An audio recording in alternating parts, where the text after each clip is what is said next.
Hey guys, welcome back to Sartaj sir की class.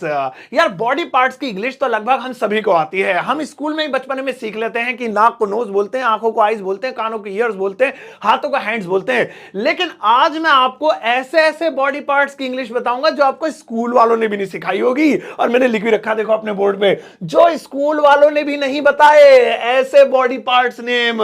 अरे डरो मत, ज्यादा प्राइवेट नहीं जाऊंगा। ये वीडियो बच्चों के लिए भी है, बड़ों के लिए भी है, बुजुर्गों के लिए भी है, अच्छी इंग्लिश जानने वालों के लिए भी है, और जो बिल्कुल अभी शुरुआत कर रहे हैं, बेसिक वाले हैं, उनके लिए भी है। आज मैं आपको बॉडी के ऐसे ऐसे पार्ट्स की इंग्लिश बताऊंगा जो अक्सर हमारे सामने आ जाते हैं कि यार इससे क्या बोलेंगे, और इसकी इंग्लिश हमें नहीं पता होती है। ये बेसिक बेसिक तो पता है, बट आज वो आप सीख लीजिएगा। अब ये कमाल कमाल के ढेर सारे बॉडी के पार्ट्स की जो अजीब अजीब तरीके के, उनकी इंग्लिश जानने के लिए इस वीडियो का एंड तक जरूर देखिएगा। आगे बढ़ने से पहले चैनल को सब्सक्राइब कर लीजिए ताकि रोज आने वाली वीडियोस के नोटिफिकेशंस आपको बिल्कुल टाइम पर मिल जाए। तो चलिए गाइस, शुरुआत करते हैं इस वीडियो की। और आज के दिन मैं आपको सिखाता हूं बॉडी पार्ट्स, वो भी बहुत बढ़िया बढ़िया। अब एक एक करके ध्यान सुनना, एक आध आता हो तो कोई बात नहीं, उसे भी रिवीजन के तौर पे सीख लेना। अब सुनो भाई, पहला वाला है तिल। ओए हाय हाय, तिल। भाई तिल को इंग्लिश में क्या कहते हैं? देखो ये बहुत बड़ी मजबूरी आती है। तिल मेरे भी है, देखो गाल पे एक लड़का मुझसे कह रहा ब्यूटी मार्क कहते हैं। अब ब्यूटी मार्क वो ऐश्वर्या के तिल को बोलते होंगे, लेकिन भाई आज मैं आपको बताऊंगा कि तिल को एक्चुअली में इंग्लिश में क्या बोलते हैं। अब बॉडी पर आप इस तरीके का तिल अक्सर देखते होंगे। ये देखो, यहां मैंने इसे और बड़ा कर दिया। एक यहां भी होता है, किसी किसी के यहाँ पर नाक पे लगा दो, ज्यादा खूबसूरत सा दिखने लगता है, होठों के नीचे। चलो खैर, अब ये तिल जो होता है इसे इंग्लिश में क्या कहते हैं तो सुनो। अब मैं आपके सामने खोलने वाला हूं राज। तिल को अंग्रेजी में बोलते हैं मोल। मोल मोल ऐसा लग रहा है, पहले तोल फिर बोल, उसका फिर मोल, तो मोल बोलते हैं। अब लिखा मोले है लेकिन इसे मोल पढ़ेंगे। तो जब भी आपको किसी को बोलना डू यू हैव अ मोल, आपके मोल है क्या यहाँ पे, या कोई आपसे पूछ ले आपके मोल है क्या, कहना नहीं मेरा मोल भाव मत करो। अरे भाई वो मोल भाव नहीं कर रहा है, उसे वो कह रहा है कि मोल है, मतलब तिल है आपके या नहीं है। तो पहला वाला याद रखना, तिल यानी कि मोल। आओ नेक्स्ट वाला देखते हैं। अगला वाला है माथा। ओहो भाई, ये वाला देखो, ये कॉमन सा है, लगभग हो सकता है काफी लोगों को इसके बारे में पता भी हो, लेकिन कुछ लोगों को पता नहीं है। अभी आगे तो और बढ़िया बढ़िया आएंगे। माथा। अब यहां पर आप देख रहे हैं कि इनके हो रही है खोपड़ी में दर्द, ये वाला, मैं तीर क्यों लगा दिया इतना लंबा। तो यहां पर ये जो सारा पार्ट है ये माथा है ना। अब ये माथा है, तो इस माथे को अंग्रेजी में क्या बोलेंगे? दो तीन लोग तो वीडियो देखते देखते कहने लगे हाँ ये बोलेंगे, तो वो बिल्कुल ठीक है। चलो अब इस पे से पर्दा उठाते हैं कि आखिर माथे को कहते क्या है। तो सुनो, अब माथे को कहेंगे तो मैं ये हटा देता हूं, फोरहेड। जी हाँ, माथे को अंग्रेजी में बोलते हैं फोरहेड। तो ये जो हमारा आगे का जो हिस्सा है आप देख रहे हैं, देखो कैमरे में, तो इसे फोरहेड बोलेंगे। चलो इसे निकालते हैं, अगला वाला देखते हैं।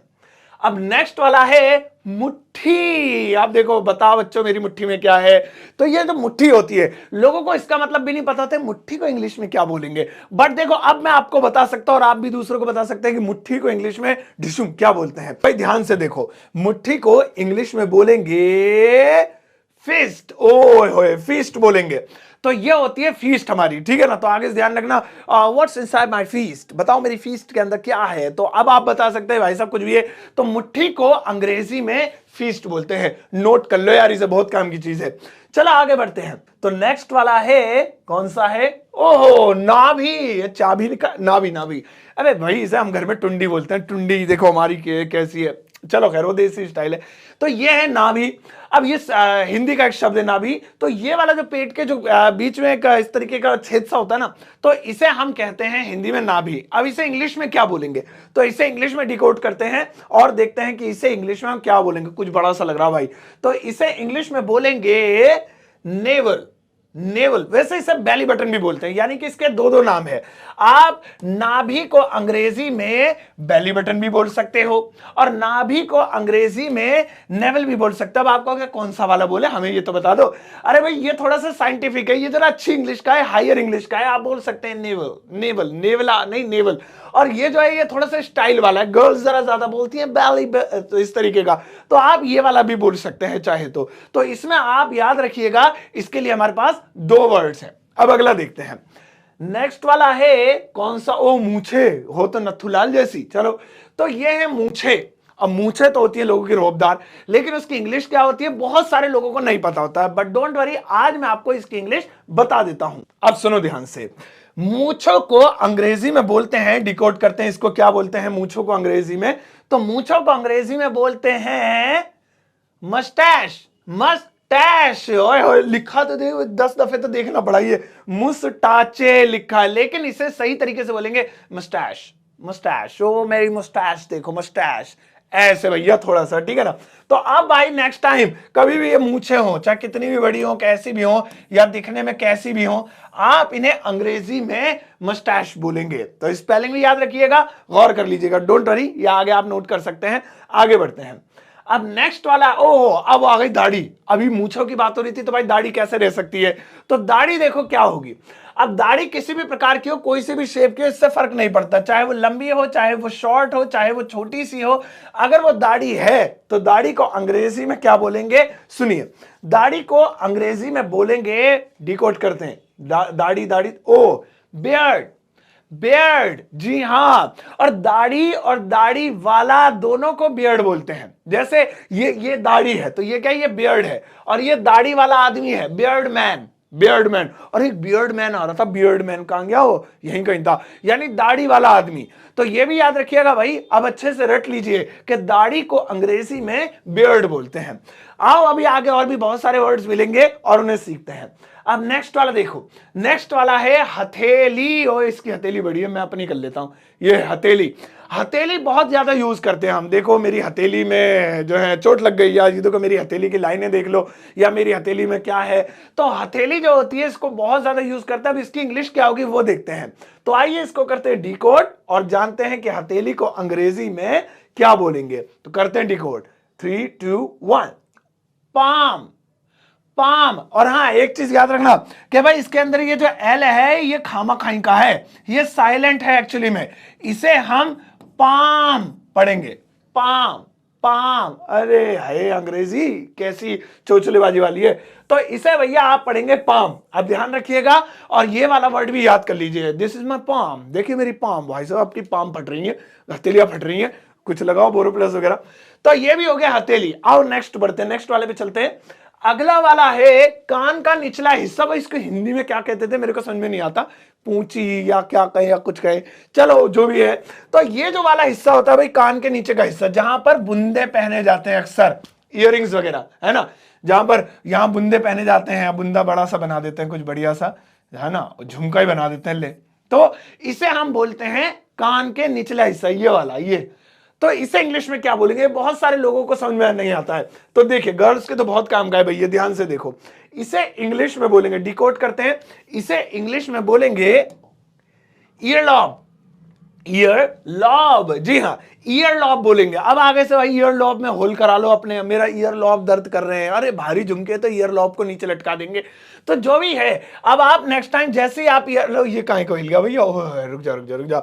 नेक्स्ट टाइम जैसे ही आप इस वाले हिस्से की बात करेंगे तो ये वाला हिस्सा आपका ईयर लॉब कहलाएगा। अब इसे भी रट्टा मार लो, बहुत बढ़िया चीज है ये। चलो आगे चलते हैं, अब अगला वाला देखते हैं।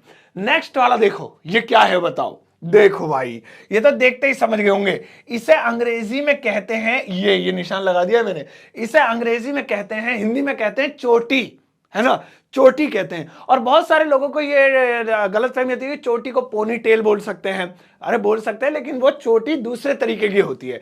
ये जो गुंदी हुई चोटी होती है जिसे ऐसे करके ऐसे बांधा गूंदा जाता है या उसको बनाया जाता है, इस चोटी क्या कहते हैं वो बताता हूं, और पोनी टेल और इसमें फर्क क्या होता है वो भी समझ लीजिए। अब ये जो हमारी चोटी है भाई, इसको इंग्लिश में क्या बोलेंगे, डिकोड करते हैं, इसको इंग्लिश में बोलेंगे ब्रेड, ब्रेड। ओ भाई मक्खन और ले आओ, बस हो गया काम, चाय बना लो, ब्रेड मक्खन चलने दो। नहीं नहीं, वो वाली ब्रेड की स्पेलिंग अलग होती है। तो इस चोटी को ब्रेड करते हैं, ब्रेड कहते हैं, और चोटी बनाने को ब्रेडिंग बोलते हैं। ब्रीडिंग, ब्रीडिंग कर ले, चलो आओ जाओ तुम्हारी ब्रीडिंग कर दूं, चोटी बना दूं, तो ब्रेड कहते हैं। देखो भाई पोनी टेल जो होती है वो बालों को बस इकट्ठा करके उसमें बीच में एक छोटा सा वो डाल दो, बस रबड़ वबड़ सी, ठीक है, तो वो पोनी टेल हो जाती है आपकी। लेकिन बालों को अच्छे से बैठ के उनको इस तरीके से उनको बनाओ, लंबी चोटी 2-3 किलोमीटर लंबी, तब वो बन जाती है आपकी ब्रेड। अब वो चाहे 1 हो 2 हो, ब्रेड्स हो गई, 50 बना लो, जितनी निकाल लो ब्रेड्स, आदमी हो या औरत दोनों की चोटियों को ब्रेड बोलेंगे। अब आगे बढ़ते हैं, नेक्स्ट वाला ये बहुत बहुत ज्यादा पॉपुलर है, बहुत ही बढ़िया, ये मांग। मांग को इंग्लिश में क्या कहते हैं ये तो सोचा ही होगा आपने कभी। अब मैं आपको बताता हूं। तो मांग जो हिस्सा है भाई साहब, ये बहुत ज्यादा इंपॉर्टेंट पार्ट होता है। और लोगों को अक्सर समझ में आता है मांग भरते हैं, ये तब भी जो है हमें समझ में याद आता है कि यार मांग को इंग्लिश में क्या बोलेंगे, तब भी समझ में नहीं आता है हमें। या मांग निकालने को मम्मी कहती है बेटा इधर मांग निकाल ले, टेढ़ी मांग निकाल ले, सीधी मांग निकाल ले। तो ये जो बीच की मांग होती है इसे इंग्लिश में क्या बोलेंगे, आओ मैं अब आपको बताता हूं। और इसको पहले इरेज तो मार दें भैया, आओ फिर बताता हूं। तो मांग को डिकोड करते हैं और देखते हैं इंग्लिश में क्या बोलेंगे। मांग को अंग्रेजी में बोलेंगे हेयर पार्ट। हेयर पार्ट, जी हां, हेयर पार्ट बोलते हैं।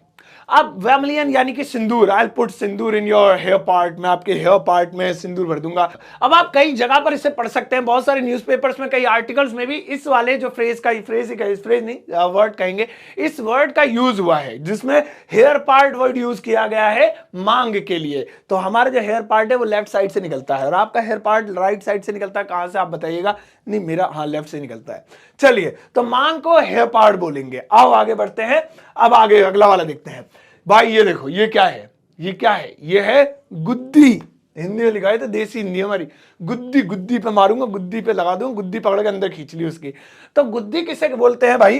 तो गुद्दी होती है ये वाला जो हिस्सा होता है ना हमारा, ये पिछला वाला हिस्सा है सारा सर का, ये वाला, तो इसे बोलते हैं गुद्दी। और यही पकड़ के पुलिस वाले ले जाते हैं अंदर, है ना, थाने में। नहीं, मैंने फिल्मों में देखा है, मुझे कभी ऐसा एक्सपीरियंस नहीं रहा और मैं चाहता भी नहीं कभी हूं। तो गुद्दी बोलते हैं भाई इसे। अब गुद्दी को इंग्लिश में क्या कहेंगे? आओ डिकोड कर लेते हैं और देखते हैं मिलके कि क्या कहेंगे। तो सुनो, तैयार हो जाओ। गुद्दी को इंग्लिश में बोलेंगे नैप।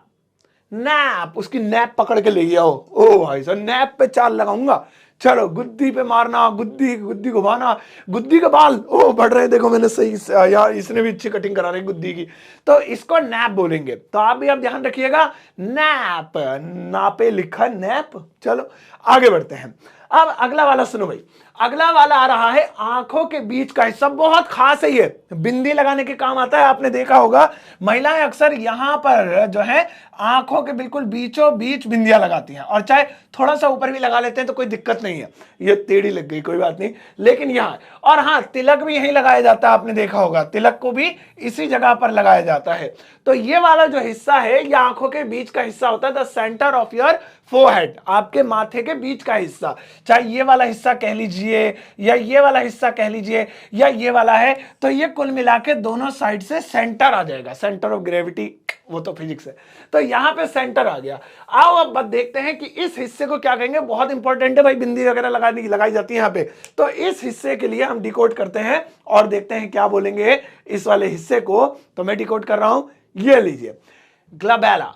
ग्लबेला, ओ भाई ये तो ऐसा लग रहा है किसी राजकुमारी का नाम, ग्लबेला, सिंड्रेला की चाची की भतीजी की बहन ग्लबेला। तो चलो अब ग्लबेला बोलते हैं भाई ये वाला जो पार्ट है। तो अगली बार से आपको कोई कहना, जब आप पूछना, आपको कोई क्यों कहे, आप पूछना, कहना है भाई इधर आओ, बिंदी बाद में लगाना, जरा इधर आओ, आप इंग्लिश सीख रही हो ना, या आप इंग्लिश सीख रहे हो ना, तो आप ये बताओ कि ये वाले पार्ट को जिसे बिंदी लगाते हैं इसे इंग्लिश में क्या कहते हैं? तो इसे कहते हैं ग्लबेला। वैसे ये एक मेडिकल नेम है और इंग्लिश का भी ये वर्ड है जो डिक्शनरी में पाया गया है, तो इसे आप नॉर्मल लाइफ में भी यूज कर सकते हैं। अगला लेते हैं भाई, अगला वाला सुन। अगला वाला बत्तीसी, नहीं 32 की बात नहीं, मसूड़ा। मसूड़ा, अब मसूड़ा किसे कहते हैं?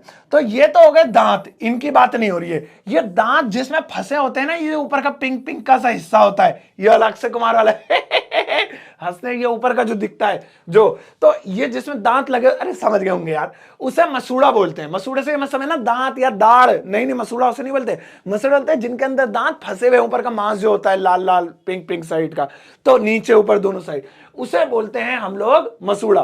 तो मसूड़े को इंग्लिश में क्या बोलते हैं सुनो, है ना। अब हम डिकोड करने जा रहे हैं और मसूड़े की इंग्लिश 3, 2, 1।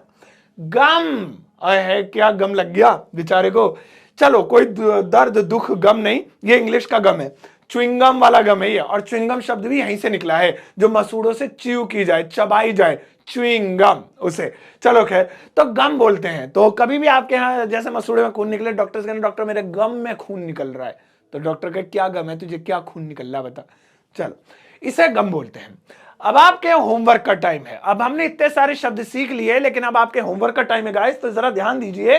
यहां पर देखिए क्या है, ये वाला देखिए, ये है, आप पहचान नहीं पाओगे ऐसे, ये है कोहनी। हाँ अच्छा लिखा भी तो ऊपर, कोहनी। अब आपको यह बताना है कि कोहनी को अंग्रेजी में क्या कहते हैं। वीडियो के कमेंट सेक्शन में इंग्लिश टाइप कीजिएगा, जो बताएगा उसके लिए ठीक, जो नहीं बताएगा उसके कोहनी कोहनी बजा देंगे, ठीक है। चलो नहीं मजाक कर रहा हूं। ओके गाइस, अगर आपको इसकी पीडीएफ चाहिए तो आप ज्वाइन कर सकते हैं मेरा टेलीग्राम ग्रुप, जिसका लिंक आपको इस वीडियो के चैट सेक्शन में, कमेंट सेक्शन में मिल जाएगा। जहां कमेंट करेंगे, चैट नहीं कमेंट, तो मैं पिन अप कर दूंगा, वहां से आप मेरे टेलीग्राम को ज्वाइन कर सकते हैं। वहां पर आपको मेरी वीडियोस की पीडीएफ टाइम टू टाइम मिलती रहेंगी, ठीक है। बाकी आप चाहें तो भैया आपके लिए मैं छूट भी दे देता हूं। तो यहां पर मैंने, पता नहीं इसमें आपको कैमरे में क्लियर दिखेगा या नहीं दिखेगा, हमारा बोर्ड थोड़ा बड़ा है, हमने बड़ा बोर्ड लिया, छोटा वाला नहीं लिया, तो आप यहां से भी देख सकते हैं। बहरहाल आज की क्लास में इतना ही। आई एम श्योर आपको मजा आया होगा। बताइए कौन सा वाला वर्ड आपका सबसे ज्यादा फेवरेट लगा और काम का लगा, और आपको साथ ही साथ इसका आंसर भी लिखना है। अपना ध्यान रखिएगा, और अगर आपको इंग्लिश स्पीकिंग की किताब चाहिए तो सब कुछ तो बता दिया, किताब के बारे में नेक्स्ट वीडियो बताऊंगा, अमेज़न पे अवेलेबल है। चलो इस वीडियो को सबके साथ शेयर कीजिएगा। Take care, bye bye.